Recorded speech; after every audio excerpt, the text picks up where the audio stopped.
कवित्व बरवे रसिकत्व, रसिकत्व बरवे परतत्व, स्पर्शू जैसा. भाषेला जिथं कवित्वाचा स्पर्श होतो आणि कवित्वाला जिथं रसिकत्व लाभतं तिथं परमात्म्याचा आविष्कार होतो.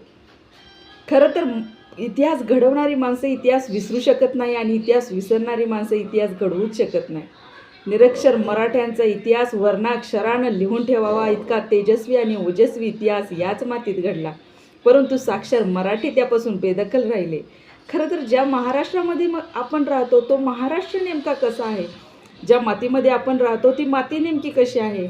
मराठी मनाचा मावळ मातीचा महाराष्ट्र, भक्तीच्या ऐलतिराचा शक्तीच्या पैलतिराचा महाराष्ट्र, मातीत धुमसणाऱ्या तेजोमय रक्तीला कुमकुम करंडकाचा धगधगता इतिहास उरात घेऊन पेटणारा महाराष्ट्र, जगदंबा पोत उरात घेऊन घोंगावणाऱ्या माझ्या वादळाचा माझ्या शिवबाचा महाराष्ट्र. पण हाच महाराष्ट्र पहुडला होता निपचित विरचित ग्लानी आल्यासारखा. नव्हता शिवधर्माचा अभिमान की नव्हता स्वराज्याचा स्वाभिमान. आणि तेव्हाच एक नाद घुमला सह्याद्रीच्या दऱ्याखोऱ्यात. जे झोपले होते ते जागे झाले, जे जागे होते ते चालते झाले आणि चालणाऱ्यांच्या खांद्यावर स्वराज्याचे चिन्ह आले. हे राज्य व्हावं ही श्रींची इच्छा. मातीच्या कणाकणाला, रयतेच्या मनामनाला, काळाच्या क्षणाक्षणाला भेदून गेली आणि रायगडावर 32 मनाचं सोनेरी सिंहासन स्थापन झालं.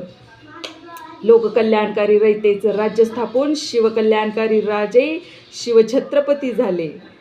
सकळ गुणमंडित अखंड लक्ष्मी अलंकृत राजकार धुरंधर प्रौढ प्रताप पुरंदर शस्त्रास्त्र पारंगत अष्टावधान जागृत गजपती अश्वपती भूपती श्री श्री श्री श्रीमन महाराज राजाधिराज छत्रपती शिवाजी महाराज की जय.